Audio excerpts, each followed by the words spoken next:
name's Ben and welcome to Angling For You. Today I'm at Birkwood Fisheries and we're fishing the Pellet Waggler into the first fish of the session. Looks like a small carp. Such a simple and easy way of fishing in the summer, and such a rewarding when catching these better fish up in the water. Let's get this one landed.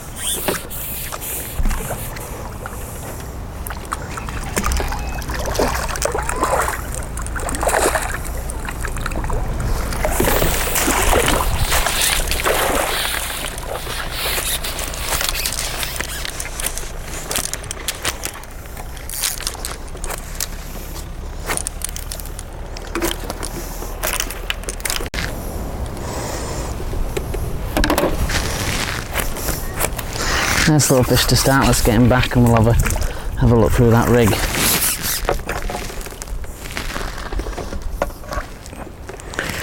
So really, with a pellet waggler, once you get the rig right, the main thing is about the feeding. So just going to get a little bit in to start off. Before you even think about fishing shallow or pellet waggler or anything of that sort of idea, what you need to do is feed, and what you need to do is get the fish confident on feeding on that feed before you go down. And that's not feeding pouchfuls and pouchfuls, that's doing what I'm doing now. I'm trickling in sort of 3, 4, 5 pellets at once. You can see this fish coming up for it shallow and they're starting to swirl on it. That's what you want to look for before you start to fish. So, you know, we're just going to give him 2 or 3 pellets at a time here, 6 mils, hard ones, whilst we unhook the fish or we get rebaited. Now the rig itself can't be any simpler. It's Daiwa Hypersenser, £8. I aren't fishing my Waggler today. I'm fishing an 11-foot feeder because that's what I've got with me, and it's £8 all the way down to a little 4-inch hook link of 019 with a band and a 40-inch hook. We're fishing the Guru, little 3.2 gram shallow sort of pellet waggler, only a short distance. We're only chucking sort of 18 metres out there, and we're using hard 6mm pellets, and feeding and using the same pellets. I'm just going to hook that one onto my leg. And what we're trying to do is we're trying to get the fish to come up in the water confidently and take these pellets, ideally on the splash or what they call on the twitch, and that's where we keep putting bait in over the top, and when we twitch the rod back, that pulls the bait up in the water, and that sort of reacts the fish. Now we're fishing quite shallow to start off with, only because I've seen quite a lot of fish early underneath the water. I'm fishing sort of 12 inches deep. That could be, we could go less than that, we could go higher than that, depending how I see the fish reacting to the pellets. So it's a working method, this. Don't think that you can just pick pellet waggler up and not do any work. That's into another fish. You've got to completely work for it. You have to keep feeding if you want the rewards. It's actually a skimmer that's come up for that. It's a nice skimmer.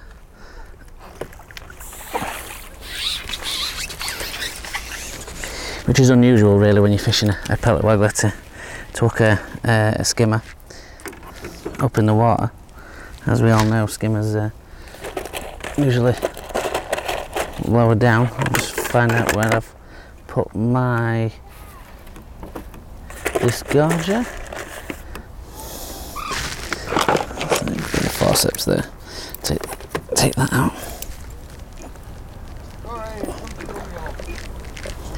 But nevertheless, a good fish anyway. But it shows sort of that feeding method. Let's get the, we've still got the pellet on, so we're just going to go back and feed that. What you want to do really when you're looking for to feed shallow, obviously a warm day is obviously a good day with a little bit of sun on, but if you could get a ripple, that usually is better for shallow fishing. They feel a bit more confident, a bit more safe when fishing it without sort of the direct glare on the water. They tend not to see as much on there, and makes it just sort of disguise.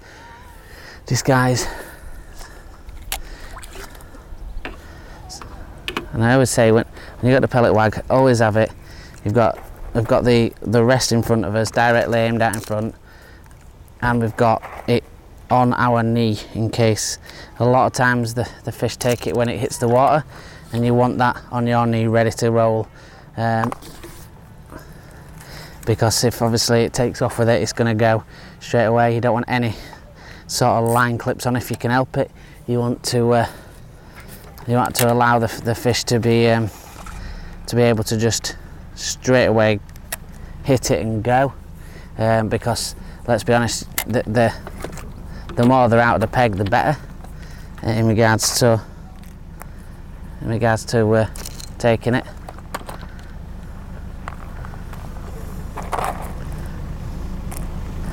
And a lot of the times you won't even need to strike, the fish will hook themselves, but just purely out of competitiveness, and they'll hit your bait. But like I say, it's a working method, so it's a keep reeling in, reeling out kind of method, so you have to keep working at it, and this works exactly the same as if it's at distance. I've obviously I'd have a heavier float on, probably if it was a lot further I'd have bigger pellets as well to carry the distance. 6 mils with not much wind will go quite far.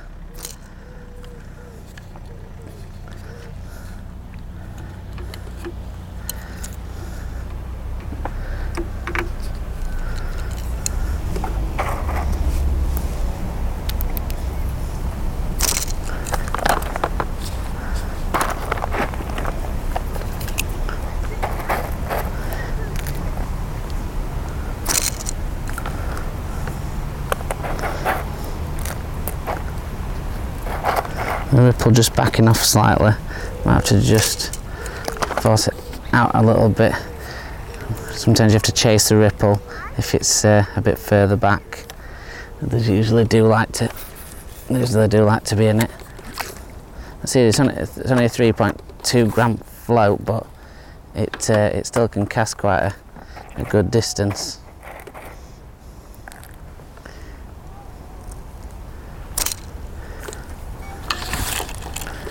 And if you're noticing, when I hit the water, just sticking the tip of the rod underneath the water and just giving it sort of a little bit of a flick. And what that is just sinking the line, or sinking some of the line, to enable, especially when you're fishing in a ripple, to enable you to get a stronger strike. That your line's not bowed out. So when you fish into a ripple and stuff like that, your line tends to drag out to the sides.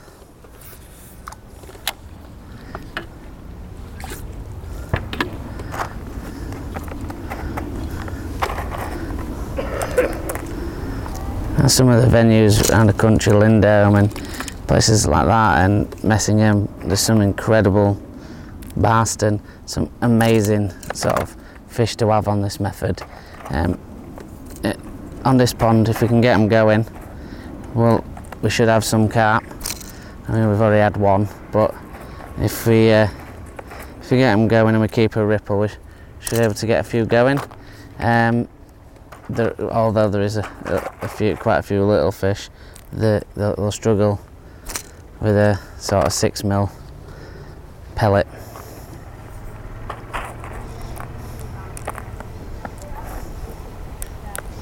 but it is a working method. So sometimes you pick a few to start off with, and you just got to keep working at it to get them back.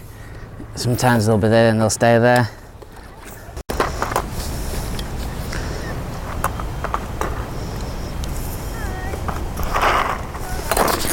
And into another fish there, and if you see exactly what I mean there, that just took the line straight away without me even needing to pick. I saw the line straighten up before I saw the float, and then I was ready to pick the rod up, but it's already hooked itself. And I got next to that little float, there's a couple of BBs either side, obviously, so that gives some nice weight.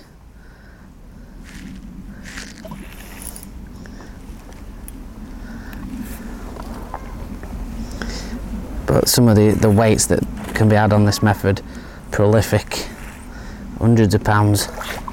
That's another little carp.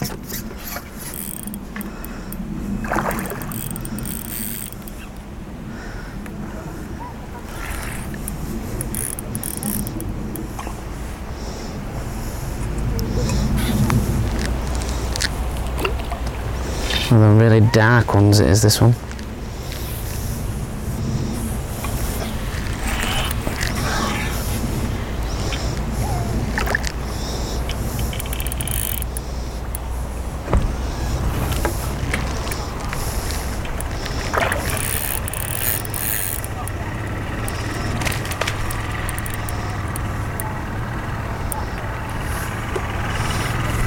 There he is, nearly done now.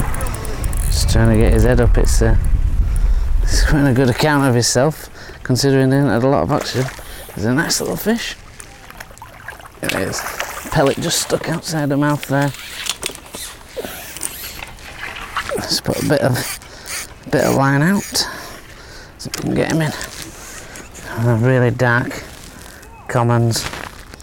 See if we can hold him up for you. I'll just try another couple of pouches of pellets out first. That ripple's come back, so that's a positive. Not a particularly massive fish, this one. And he's very active, so if I pick him up, it might be a bit of luck. We'll see if he'll play ball. There you go, nice little torpedo of a fish, super fit. Let's get him back in there and get this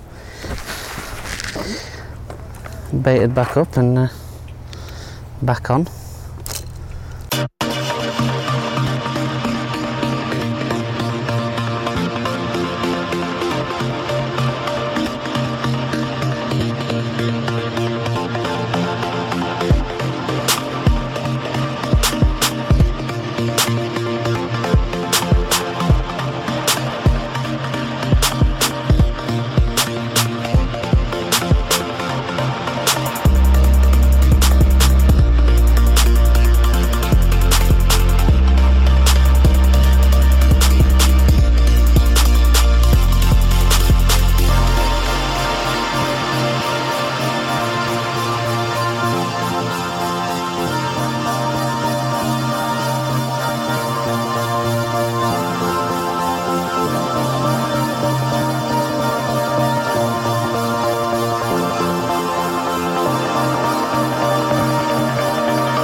Into another fish now.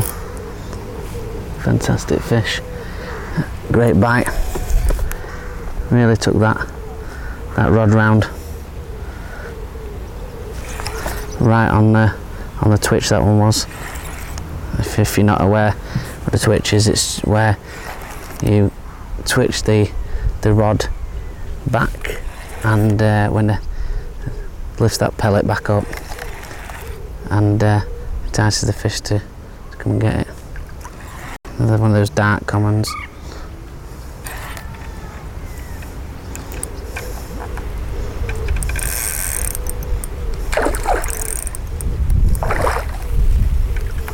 Other fish.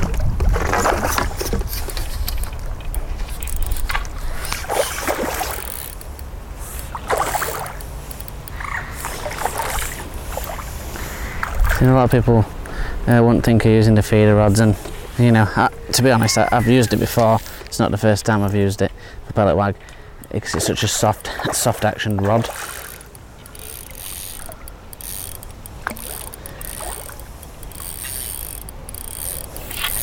Woke up a little bit this one now.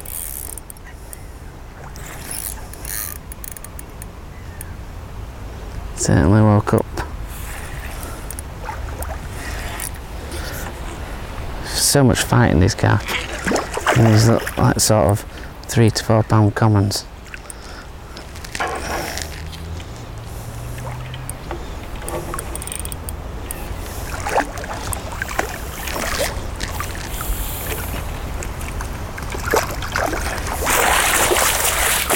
And every one of them has gone absolutely bonkers when it's in the net.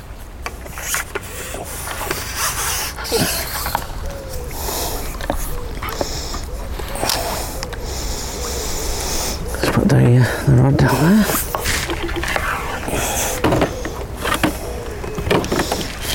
Another nice fish.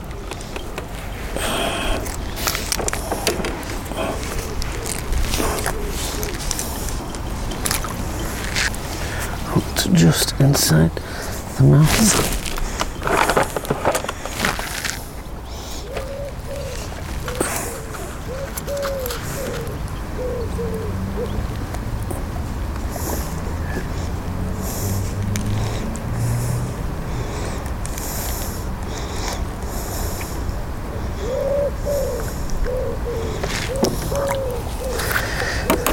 It's another fish to add to the list.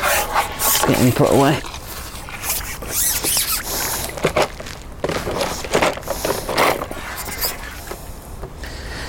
And continue to feed.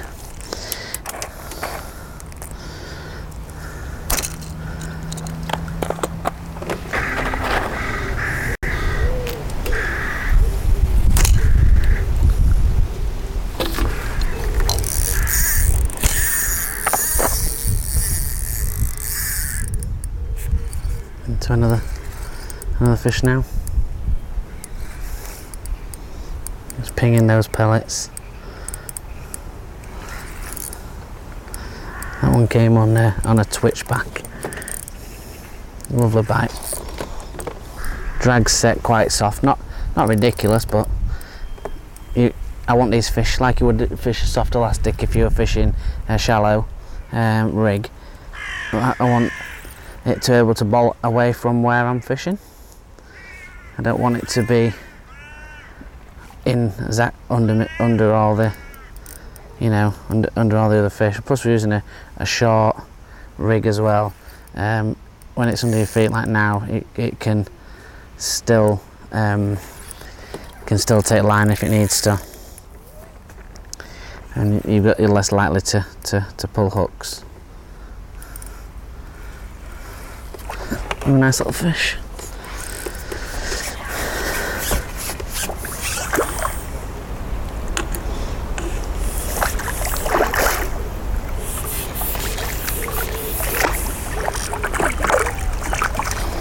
Safely in the net. Just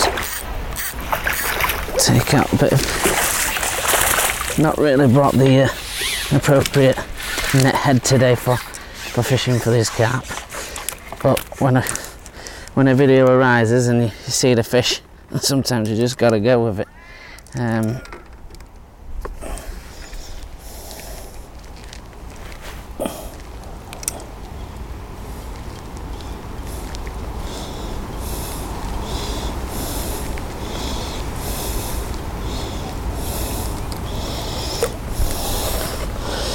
Nice little fish to end on if we can try and lift him up for you. It's a bit giddy, I knew that were coming. These fish are just so full of beans, it's unbelievable.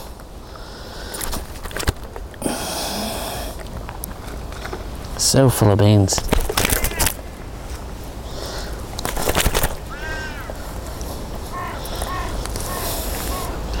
Behave. So it's a nice little fish to finish on. Let's put it away. Doing enough damage just soaking her to death. Well, I'm going to continue to fish on this. Obviously, there's a few fish about, but I hope this video has been helpful to you. I'm just going to pick this out of the water so I don't any silly ones sticking it underneath. So yeah, I hope it's been helpful to you. There's a lot of good venues out there to fish pellet waggler. It's a very, very successful method of catching fish at long distances and even short distances up in the water, and it takes a lot of trial and error sometimes with the depth and things like that, but give it a go. Let me know how you get on. Join us on the Facebook group at Angling For You, join us on the Instagram at angling_for_you, and hopefully have a look through some of the other videos and enjoy, like and subscribe. Tight lines.